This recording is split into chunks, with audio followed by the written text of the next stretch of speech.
Hey, hey, hey, it's Rebecca Simon Peter with Leadership Mojo, and I'm really glad to be with you today.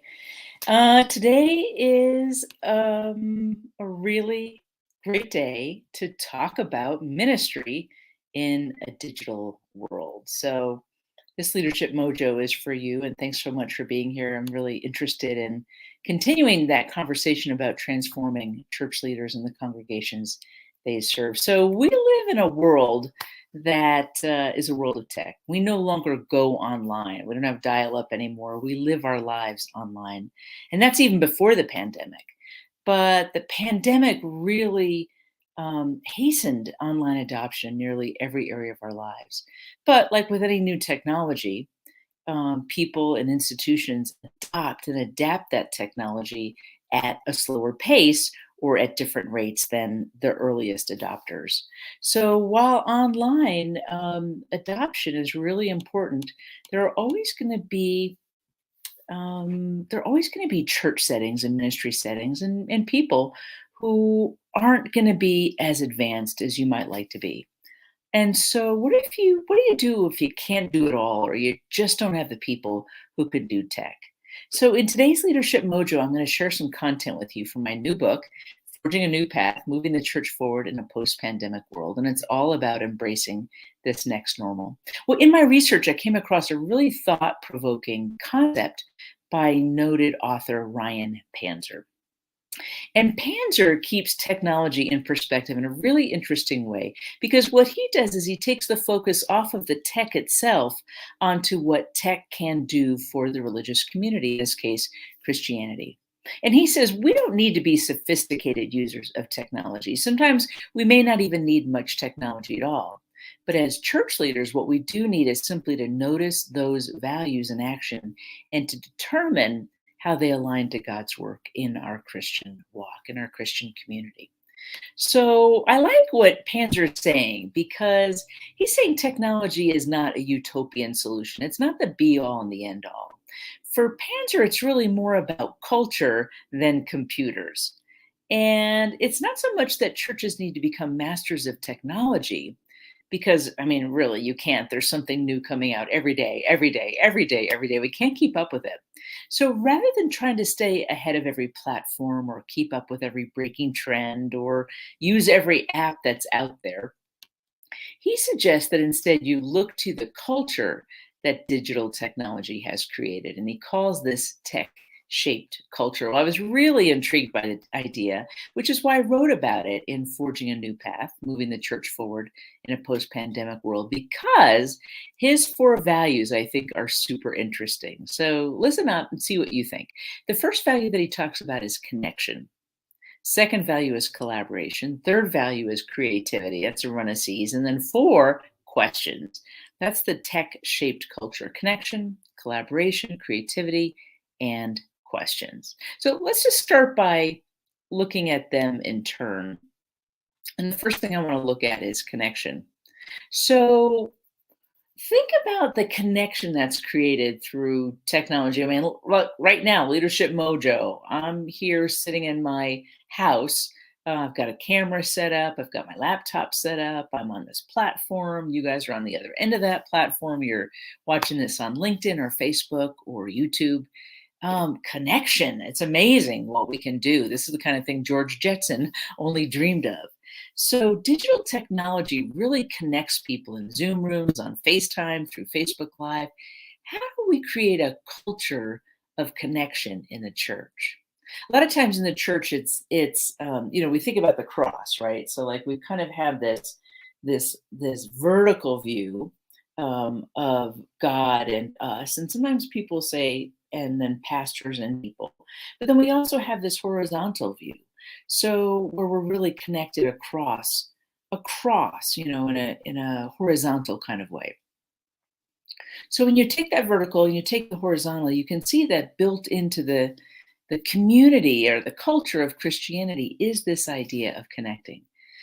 But it's not flat.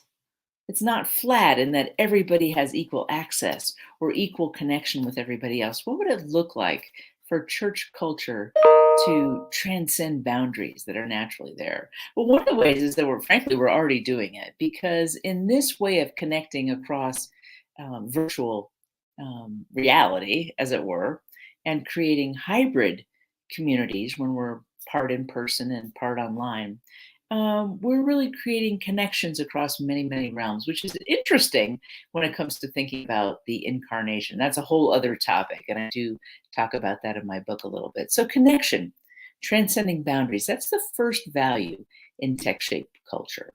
The second value is collaboration, and that's participation and contribution. And think about the ways that we collaborate online now, that how digital technology has given us that. Somebody can post something, it could explode, people commenting, shares, other people posting things. We've gotten so used to posting, I don't even think we realize how absolutely collaborative and groundbreaking that is. One of the things I write about in the new book, Forging a New Path, is that the new tech advance of the bubonic plague era was the book. And the book really allowed people to connect across time and space with ideas that remained intact. Before that, you didn't like an idea, kill a heretic. Not so after the book. The person may be gone, the ideas live on. Well, we've taken that idea of collaboration, in book form, and we've just multiplied that, taken all that connection out from between the covers of a book, and made it infinite in terms of connection. What would that be like in the church to bring the culture of collaboration to our work together, to our worship together, to our spirituality together, to our Bible studies, to our ministries? I know for a long time, churches have tried to connect, one church to another, sort of getting together to do ministry. Surprising just how much resistance there's been in churches connecting with each other, let alone within churches, the kind of collaboration where liturgy literally becomes the work of the people. We use the term liturgy, it means work of the people, but so often it's not. Somebody, came up with this, stuck it in the bulletin, came up with that, came up with this, and we sort of share in it together as a mutual worship experience, or, mutuality in the worship experience. But what if the liturgy itself was collaboratively created, crowdsourced, as it were? One of the ways I like to do that in my church meetings, and in my creating culture of renewal and staff meetings, is to have people put their prayer concerns in the chat window, or to put their gratitudes in the chat window. And then I do what I call crowdsourced prayer, which is weaving together all that people said, their phraseology, their capturing something of the punctuation. And it's a little different than joys and concerns, because there's much more collaboration by people putting things in the chat, the way that it can be woven together and then put back out there for people. So that's just one of the many ideas of how you can actually collaborate in real time using the culture of technology. The third value of tech shaped culture is creativity, and that's an expression of the divine within. So you think about it, if God is our creator, then each of us has the innate quality of creativity. And as we express our creativity, we are naturally giving expression to the divine within us, whether it's making a beautiful bed, or creating delicious food, writing a book, playing music, tending to children well. There's creativity that's available in every single thing we do. Our bodies are infinitely creative, and that they're always generating new cells and new expressions of the one body. So there's so much that can happen when we really think about bringing creativity to the life of the church, that when you look online, you can see it just a profusion of creativity, not only the kind of posting that we were talking about, but just the creativity of the way people interact with their phones as cameras and as galleries. That used to be kind of an elite hobby, to have the technology to be a photographer and to put together portfolios. Anybody can do it now. Anybody can put together videos. Anybody can be published with video and photograph and the written word. It's truly amazing.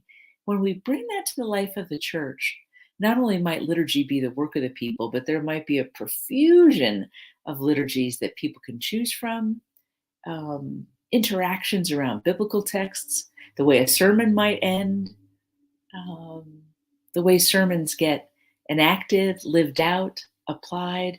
The creative options there are absolutely endless when we bring not only technology to bear, but the culture of digital technology. Now, the fourth value that Panzer talks about is actually my favorite one. He talks about questions, creating a culture that allows for questioning. Now, I remember my mom, who currently has ALS, long before she had ALS, she was the first person I ever heard say, "Let me Google it." And when she was looking for an answer to a question. Now, Google is an absolutely accepted verb and a commonplace way of researching information on the internet. Practically everybody uses it. If you're not using Google, you're using Siri or some other artificial intelligence avatar. And the ability to ask a question and have an Alexa or a Siri or a Google answer your question is a turning point in the quest for knowledge. It's a profound shift in the way that we have dealt with information up until this time. Before this, if you wanted to know what dinosaurs ate, well, let's say you would consult an encyclopedia. And in consulting that encyclopedia, you'd have to browse the entire article on dinosaurs and maybe find the right dinosaurs before you found a passage about what dinosaurs eat. That's an answer-based culture. But a question-based culture is very different. Encyclopedia entries are contained. They assume this information is sort of, gleaning the best of all that we know, or maybe even all there is to know. But when we're coming from the perspective of questions, that's a major shift in context, because asking questions pushes boundaries. It opens possibilities. It says maybe we don't even know the answer yet. It assumes that no question is off limits. It assumes that every question has an answer or is worthy of an answer, and that a wide range of answers is available, and that questions are good and welcome. Now, I think Jesus would absolutely love this, because in a way, Jesus came from a question-based culture. He's a Jew. And you know what they say about Jews. Every Jew answers a question with another question. Jesus did it too. You can see it. You can see it in the New Testament, the way he asked questions. And so the question is designed to open up our thinking. Answers are designed to solidify and reinforce beliefs, behaviors, and norms. Now, there's nothing wrong with norms. Absolutely nothing wrong with norms. When it comes to the matter of faith, sometimes norms can shut us down, because it assumes we've gone as far as we can go. The human spirit has gone as far as it can go. Human consciousness has gone as far as it can go. Prayer, we've already tested the limits of prayer. We know everything there is to know about Jesus. We know everything there is to know about God. That's some of the assumptions when you're in an answer-based culture. But when you're in a question-based culture, and the correct answer to every question is not necessarily Jesus, it opens things wide up, and every kind of answer becomes available. Every kind of question is legitimate. I know what you're thinking. How would we live in a world like that? I mean, it's kind of scary when you think about it, if we're going beyond our known answers. But isn't that the quest for faith? Trusting in God even when we can't see what's ahead? I think so. I think Jesus would really like the culture of questioning. So these are the four elements of the tech-shaped culture. And really making the shift to a tech-shaped culture doesn't actually require a lot of technology. What it does require, though, is a shift in focus. A shift in focus. Now, sometimes that's everything, right? A shift in focus. So here's a shift in focus I want to offer to you. When you think about it, a lot of churches are arranged like classrooms of old. You've got the teacher or pastor or liturgist up front, and then you've got rows and rows and rows and rows of places for the worshipers or students. Person in front got the answer. Everybody else is eagerly waiting for the answer. There's a dispensation of knowledge, and it flows one way, right? There's a sense of God with the cross, and God's there, but really, it's like the flow of information and connection is one way. Well, do you know even classrooms are no longer arranged like classrooms used to be? They're not set up that way anymore. Um, Classrooms are arranged with huddles of desks, especially in elementary school, so kids can learn together and they're grouped together. They can learn in groups. And the classroom has changed. But in many ways, church sanctuaries have not. We still have this older model of the transmission of information, the answer based, the top down based. What if we were to begin to envision church in the round? It's kind of that flat that we're talking about, where everybody's got equal access, where those hierarchies of knowledge and wisdom and closeness to God flatten out and it becomes available to everybody. Church in the round, where creativity, collaboration, questions, and connection is not only encouraged, but becomes essential. So that's the word for today from Leadership Mojo, ministry in a digital world. I'm really excited to share these ideas with you. I hope it sparks some conversation. I hope it sparks some questions. I hope it sparks some connection and collaboration and creativity between us and then between you and your people. So feel free to write any questions. Maybe you've got answers, or maybe you just got more questions. Feel free to post those. We'll definitely respond. And as always, it's really great to be with you. And I want to offer a couple of resources for you if you want to go deeper into this idea. First off, look up Ryan Panzer. He's terrific and he's got great articles. But secondly, check out Forging a New Path, Moving the Church Forward in a Post-Pandemic World. It's really about embracing the next normal. And I just got the date today when the book is going to be available on Amazon, May 25th. So I encourage you to get your own copy and read it. And then join me back here because I'm going to be continuing to talk about how do we embrace this next normal. One of my courses coming up is How to Do More with Less, Leading the Post-Pandemic Church. You can find that on my website, RebeccaSimonPeter.com. And thanks so much again for being here. Thanks for joining me for this really important and timely conversation. I always appreciate our times together and the chance just to share with you and to encourage you in your leadership mojo, leading on the front lines of change. So share this message with others who need it.